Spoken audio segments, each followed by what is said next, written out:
One of our core values is improvement, and improvement is really a big deal for us. We got to keep at it, keep improving, keep growing. I think over the years, I just realized that it's not just about, time is valuable, right? Not that it's expensive, but it's also valuable opportunistically speaking. There's so much noise, and we marketers know how much noise there is, right? How do we get through that noise? How do we matter? Or how do we prove that? I think for the right to speak, for the right to matter, you got to make something that's worthy of someone's attention. Welcome to another episode of E-Coffee with Experts. I am your host, Austin Willman. I have with me today Dmitriy Peregudov. He is a serial entrepreneur, a startup investor, tech executive, and he has a massive track record building and scaling multiple multi-million-dollar companies in SaaS, e-commerce, and digital marketing. Right now, he is the founder and the chief gift officer, and I will let him pick it up from there. Tell us a little bit about where Gift Baskets Overseas is right now in terms of business growth. Sure. Well, thanks for a great intro, Austin. Great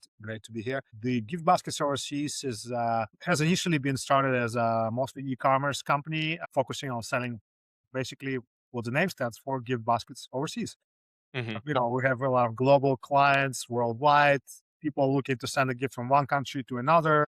Basically, it's been a setup, fairly niche business in that sense. And we were initially targeting mostly consumers looking to send gifts either back home if they move to a different country, or to someone else's family overseas. Of the ones, a lot of romantic gifts used to be the focus that we had. As business have been growing, we've noticed that a lot of interest we are getting is from corporate clients, and initially it was just a side thing, and then we started realizing that we got to focus on that, and that's how we ended up being a lot more corporate. Today, we're probably like 75% B2B, business-oriented, business gifting, and about 30% or less, depending on the season, is consumer gifts. It's still a big chunk, but it is less prominent in our current model. Yeah. I mean, you guys have been around since 2002 and have over 130 people working for the business right now. First of all, I wish I would have known about the business last week. I had to ship a book to a podcast guest. Actually, you can't see it here, but we have a book called Digital PR Unfiltered, and I shipped it to a podcast guest in Canada, and they told me that once it crosses the border, they may charge the recipient some sort of, tariff or fee or something like that. So maybe because that's top of mind for me right now, how did the tariff situation and everything impact, how you're thinking about strategy, and also how you're thinking about, I mean, let me just pause there. No, totally, Austin. I think you're not alone. A lot of people have been burned even before tariffs became like a word of the day. We've seen a lot of people in our space complaining that they were using someone to send the gift, or they were sending gifts themselves, and then they were embarrassed to learn that their recipient in another country had to pay duties, taxes, and deal with clearing customs. So that's really not the intention that the gift should come with. And so we built the model around localized fulfillment. So every single one of our gifts is always built locally within country of delivery. So if you're sending a gift from the US, say to Germany, instead of thinking about it, how does that gift makes it from the US to Germany? Well, you're in the US, obviously the gift doesn't have to be. You're sending it with us, and we localize the experience. It's also very quick. It's like as quick as 1 or 2 business days, and we can get the gift to the recipient within that country.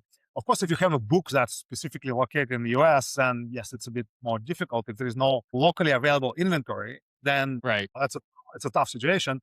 Of course, you got to get it there somehow. But our model is really building things locally, localizing the experience, and making it really quick and efficient. I love that. For our audience who's really thinking a lot about marketing, I'm curious what sort of local strategies you have to reach new audiences. If 75% of your audience is B2B, maybe they're hanging out on LinkedIn. I mean, how are you going about, is a majority of your marketing strategy in SEO, organics? I'd imagine you do some conferences. Tell me a little bit more about that globally. Of course. Well, I've been initially trained as a tech guy. I'm a software guy in my background. So digital marketing was a very easy sort of thing to pick up on, and sort of creative plus technical. It's a good mix. like many marketing jobs today. So I sort of picked that up. So my initial, even before I've had a marketing team, now we have a team of like 17 people that run marketing within the company. But Mm, back in the day, I really picked it up mostly and learned the SEO, learned PPC, and kind of like hacked it a bit at the time. And that was really the main thing, the search, right? Like the inbound. mhm, Later, we add a lot of other things like retargeting, social, PR. We gotten into conferences later, more mhm, recently, the last few years, we've been attending as a presenter, but also as a exhibitor and speaking opportunities. That those obviously help to show that we, one of the industry leaders and really out there to talk about this stuff. So this is really the mix at the moment. Search is still a very dominant part of our overall go to market, and I believe we are feeling we're feeling the space of the rest of it through physical appearances and conferences. mhm, The e-commerce part of the business is very much a very quick sales cycle. It's done right mhm, there. And on the corporate business, it's changing where we have some leads and customer development processes. That is changing where lead gen is becoming a separate investment opportunity and customer segment growth, focusing on particular verticals. All that is how our business has evolved. And another thing I should mention is we actually use gifting as mhm, part of our marketing and sales strategy because mm, we do gifts and we also drink our own Kool-Aid, so to speak. yeah, And so we do send gifts to our customers and to our leads we develop, and mhm, that sort of helps us to be top of mind and also to have a very different way to give first. In a way, we've been doing it like an ad hoc kind of way, and then 3 years ago we ended up creating a separate business out of that. And we actually mm, started a separate platform that's called Giftsenda. And this mhm, is like a separate company that we now run. It's a smaller one, but it's growing fairly fast, where businesses can automate their gifting at scale by mm, integrating gifting into the sales process and marketing process. So nice. instead of just thinking about sending an email, think about like a cold list. You can Mhm, send it that includes a gift invitation, and that invitation can then convert to a meeting opportunity, which then helps you move the needle a lot faster in terms of conversion through the list. If you have a long list of cold or warmish leads, you can actually warm it up much quicker. yeah, man. This is such a key concept. So with something like this, I mean, a lot of the listeners, I would imagine, they're looking to sell recurring revenue packages, especially in agencies, right? Like it's great. And I think where a lot of agencies start to feel like what scaling is, like the difference between growth and scaling is they're like, okay, one, retention. I need to hang on to my clients and I need to figure out a way to get off of project base and onto recurring base. So, I mean, how do you think about, is the gifting thing for your internal lead generation or internal like go to market to bring new clients in terms of business? Is that the primary focus of how to get recurring clients, or what's the conversation like? I see that as an enabler, or like today is probably a necessary component to make things work with good ROI. I wouldn't Mm, say it's the only thing to do. Obviously, you need to get the raw leads, you need to get the top of the funnel conversions out there, at least to get the contact information. Otherwise, how can you get the gifts to them, right? So right, the right. first step, obviously, is still building a list. You're still building some audience, and at different points of the sales funnel, we introduce gifting. And of course, Mm, the cost is very different. Like in one place where you think about a long list of very cold contacts that might have heard about your company, might have not, you need to really get them educated. Maybe it's a webinar invitation you need to get sold first. mm, Obviously, free invitation, but it's people's time. They want to invest. You have to buy the right to have their attention, right?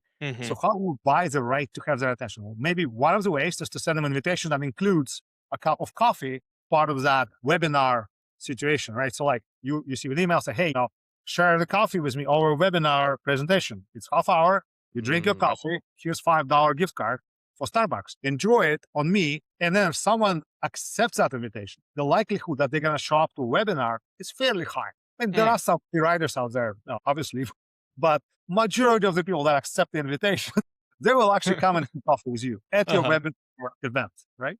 Mm, That's just one example, right? Think about now the opposite spectrum of that, where you have like a lower part of the funnel where you have a really, really warm contacts that are sort of maybe they purchased from you before, maybe they are considering an upgrade, maybe mhm, it's a recurring business you're hunting, like you've described, mhm, and then you kind of want that extra nudge. You just need that extra warm handshake that mm, isn't typical, but it is something you want to convey over the distance. And maybe you know something about these people, maybe you don't, mhm, but with our platform, you can guess and you can choose a gift yourself, mm, or you can send an invitation to a collection of gifts. Say you don't know if the mm, person drinks wine or they like chocolate, or maybe they're diabetic, they don't do either of those things. mhm, And then it gives them like a tech gadget, gives them a bottle of wine, you give them a box of chocolates, and maybe you give them say a movie ticket subscription or something, right? So you have mm, like a series of gifts that are available, and they can accept that when you send an invitation, or they can decline that because maybe the corporate policy doesn't allow to accept any gifts whatsoever. And they can also donate the proceeds of the value of that gift to a charity of their choice from a selection of mm, people to work with. So then, like, in that sense, you don't make it as a one choice only. You have a multitude of gifts someone can choose, or they can donate, or they can just say, sorry, I can't. And guess what? The person who's sending it didn't spend any money if the gift is denied. So instead of you doing mm, a direct mail and sending something out, spending your mhm, marketing dollars to attract someone, maybe they don't want to even open it, they just put it right in the trash, or they just can't accept it for other reasons. You already wasted your dollars to send it. So right. this allows them to preserve that budget, right? So I love the way that you're thinking about that, and it's so smart. Obviously, we're as business owners, we're thinking of ROI constantly. Like a lot of the times, it's like the cost doesn't matter as long as there is a strong enough ROI. I want to shift into. We'll get into marketing in a sec and like dive deeper a little bit into SEO and LLMs and like what your approach is now, how things are changing for e-commerce. But when you were starting this company and building this company, and it relates to what we're experiencing right now. AI is taking over everything where, the people who are using it are seeing themselves forge ahead. I remember my first website client, I built them a website and I just overextended myself. They were friends. So I also built them a CRM and I wrote 4 different email sequences for onboarding and upsells and everything. And I also built a bunch of automations and then I packaged it up and presented it to them very specific. And the first week out, I spent probably as much time on calls with them fixing stuff that I built as I did building the entire process. So I'm curious when you started, having a SaaS background, a tech background, how much of this process did you already have like automated or built out and how much of it was organic with AI replacing it later? a great question. Well, we've started initially, even before having a platform around gifting, we've done it manually. We've measured how this works for us. We actually used HubSpot sequences as well. We used HubSpot forms to gather addresses of the recipients, and really just did all that stuff manually Mm, until we ended up building a platform around this process and really focusing on the user experience both on the recipient side and sender side. I believe whatever you build, it's immediately outdated because you have other mm, customers who are coming in, they're saying, well, I think this should be different. And then you like, oh, I just finished building it. Like, no, you never finished building it. You just started, right? You're always just getting started. uh-huh. If you continue, you're still just starting. So like Yeah. it's never ending process. It's like remodeling that never ends. And with SaaS, and AI helps to speed up the development, of course. But I think the biggest issue is not how fast you write the code, but it's how good your data from the customer is. I think Mm, you have to have a right to get that data, and to get to that point, you need to build something worthy of their attention in the first place. So, like, how are you going to get the mm, feedback? You don't have the people to give the feedback. So, like, that's a chicken and egg problem. And we've had that for like first year. We had very little in terms of customers. But then we've built on that. We've had a lot of great feedback that basically told us our first version of platform was pretty trash, not good enough. And like we redone it several times since. Am I happy where we are now? Not at all. Like I think we have to be even further. We have to be much better. I'm generally never really satisfied with status quo, and I think that's what helps the team to stay true to the core values. One of our core values is improvement, and mm, improvement is really a big deal for us. We got to keep edit, keep improving, keep growing. Yeah, AI can help just to do things faster, get experiments done faster. But at the end, you still gotta get humans to analyze what the feedback that really matters. Who do you listen to? Who matters the most? Who goes first? And things like that. You're saying you've said it twice now, which is you need to earn or have the right to earn their attention or something along those lines. Where did you come up with that concept, or like where did you? It seems like you formulated that. I think over the years, I just realized that it's not just about but the time is valuable, right? We know that. Not that it's expensive, but it's also valuable, opportunistically speaking. So in that sense, there's so much noise, and we marketers know how much noise there is, right? We deal with that, we create it, and all this. So like how do we get through that noise? How do we matter, or how do we prove that, or at least convince someone that we matter?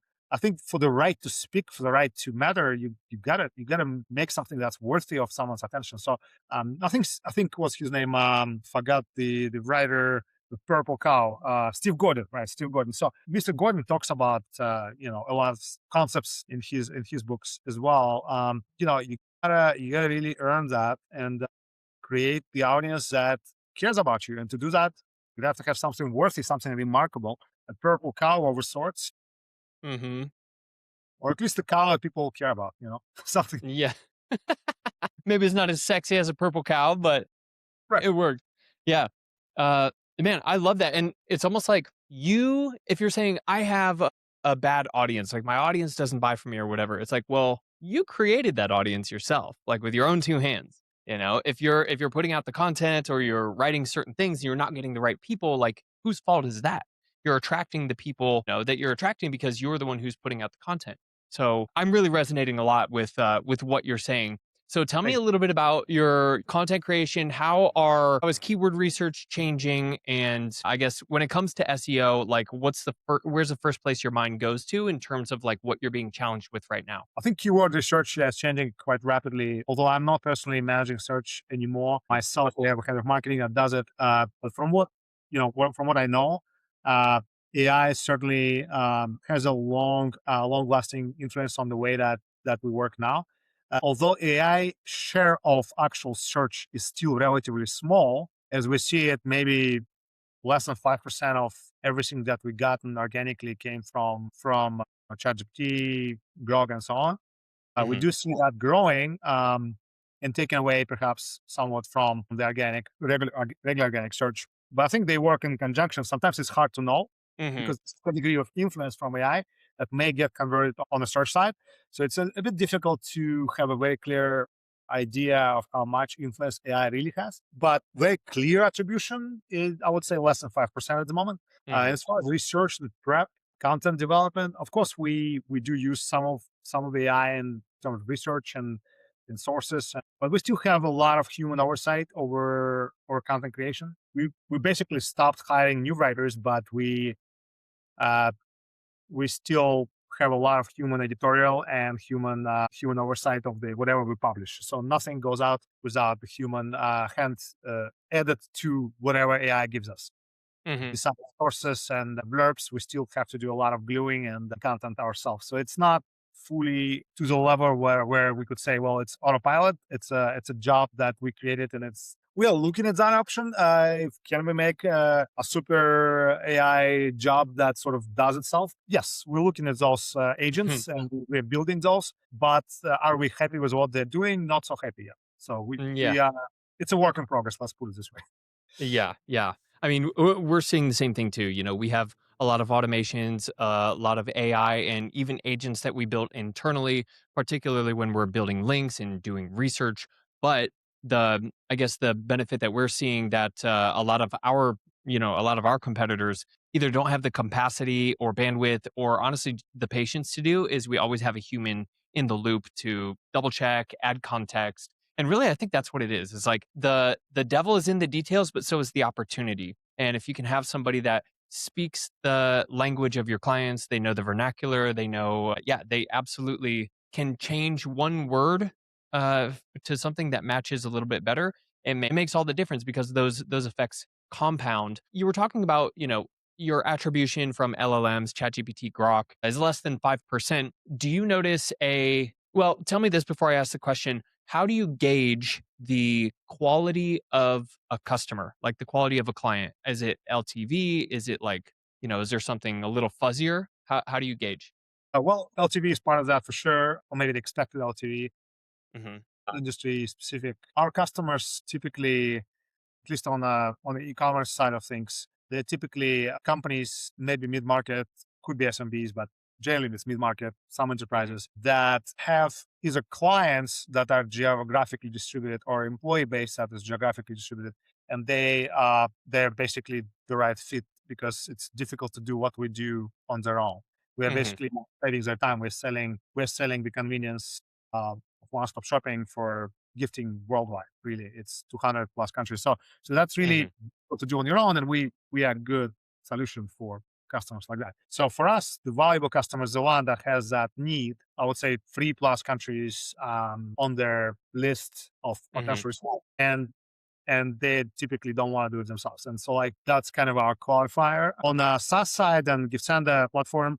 I think it's the customers who care to integrate gifting, and they already don't need to be sold, but gifting is helping Hmm. sell. But those guys who want to integrate gifting as part of their touch point process, right? Hmm. Into the sales process, into the marketing process, and CRM integration, HubSpot integration is available on our end. So we're looking for those kind of fits where they want to really do it in a more consistent level and want to measure the result of that activity. So like for us, it's just all it is about the fit and the qualification. Long term wise, financially, yes, of course, it's a number of Hmm. gifts that someone would plan to send on an annual basis, uh, not just seasonally, but annually. Okay.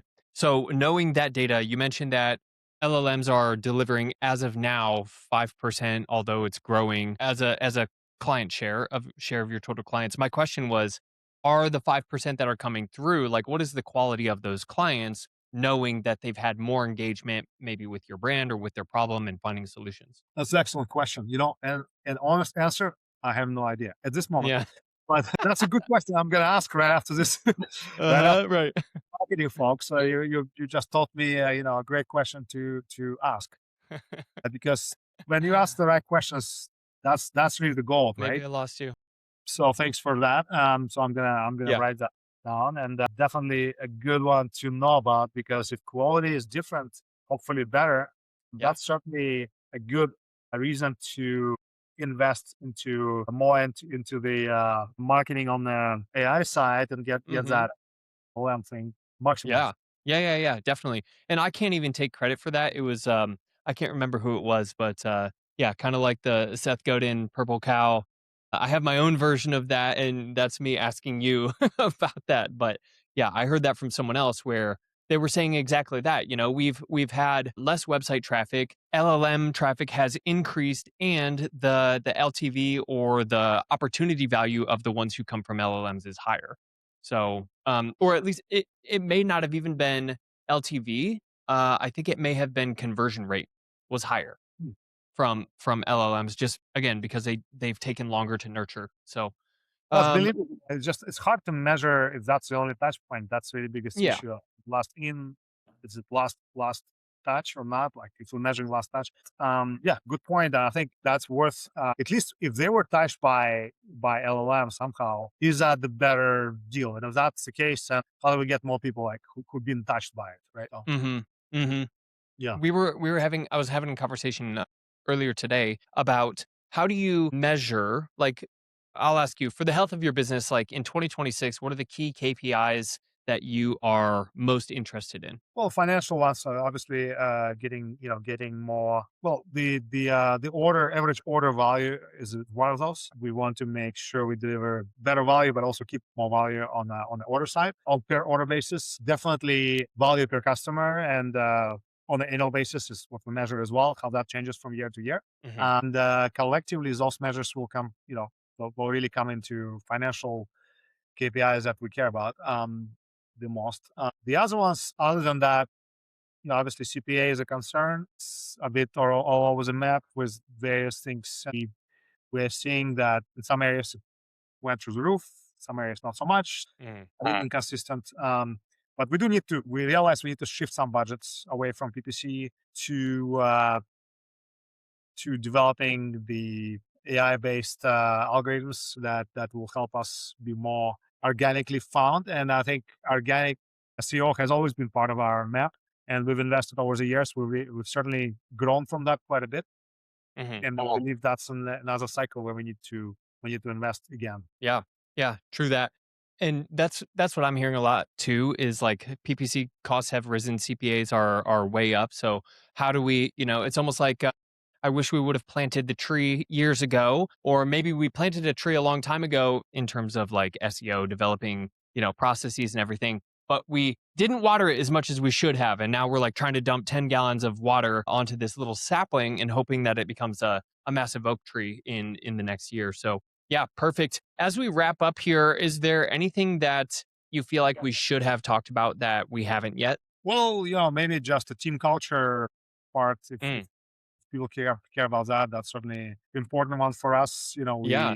We keep fostering that. And a few years back, we came up with several core values, and they were really focusing on ownership, customer focus, flexibility, and improvement, amongst others. And those were kind of important to keep on going with. And people who were hiring were certainly the ones that fit those values. And we didn't really know until we kind of got together and written down who we are, and kind of get that on the paper, and realize. And then since then, the hiring changed a lot. And I think whether that's hiring for marketing, sales teams, customer facing, or whatnot, Mm, that didn't matter. Everyone kind of needed to fit that mold. And we do corporate trips every year that as a team we go to a new country. We have 200 countries in total that we service. Our goal is to visit all of them. We visit like 20 something so far. So we have a wow. ways to. Yeah. So that's a fun part of the job. Yeah. And so culture matters. And we've learned how much Mm, it matters. Even during COVID, when we didn't have the trips, we didn't have as much interaction. And we've learned how important it is to stay connected and stay true to our values. So that's that sort of learning I want to mm, also share with the audience you have. And yeah. more, we care about that for sure. Yeah. You said the core values include ownership, customer focus, flexibility, and improvement, among others. How many core values do you have? We have six. I think one of them should be good memory. I was going to say, leave the other two out. No, no, no. I'm joking. Well, That's funny. we do value the diversity quite a bit, because Uh huh. team is actually very diverse. We were starting initially as a team that was very homogeneous, and because I'm originally from Europe and Eastern Europe, and I would be hiring from places like Ukraine, Russia, Mm, Serbia, places like that. We're in the Eastern Europe part, and then people were sort of coming with a very similar cultural background. Since then, we've actually diverted in a lot.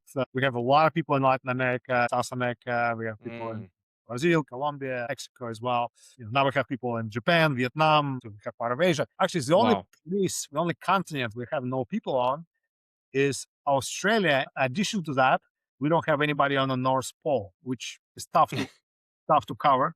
Yeah. But so across 130 people we have is those Yeah. are two locations we need to still hire into, and then we're gonna cover the world with presence. Yeah. Yeah. I mean, shipping gifts all over the world, you'd think the first place you'd go is Santa Claus in the North Pole, right? Exactly. That's out of all places we don't have anyone there. So like that is unfortunate, and I'm working on fixing closing that gap.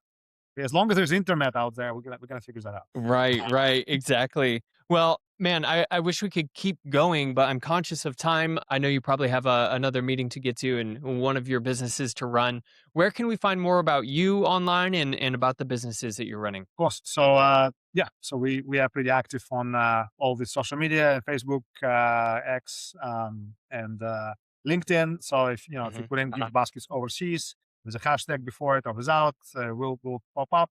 There's nobody else using that name to the best of Hmm. my knowledge with yesterday. But and then Giftsenda with an A at the end. It's another brand we have as a platform I mentioned. If someone was to Google that, again, we're gonna come up as the only place that has that name. And yeah, and about me, again, I'm pretty active socially on LinkedIn as well. I talk a lot about culture, about management, and about the art of gifting, all that stuff on LinkedIn as well. My LinkedIn profile. I'm happy to provide that after this. And if you'd like, feel free to share with the audience as well. Yeah. Definitely. We'll include it in the show notes. Dimitri, thank you for being here today. I really got a lot of value. Really, what stuck with me is you need to earn the right for your audience's attention. And how do you do that is you produce high quality work, high quality services, and then honestly just share that. And it sounds like it's attracting the right people for you. So that's really what I'm taking away from this. Thank you for being here, being so open and sharing everything. And we will catch you next time. Thanks, Austin. I appreciate it.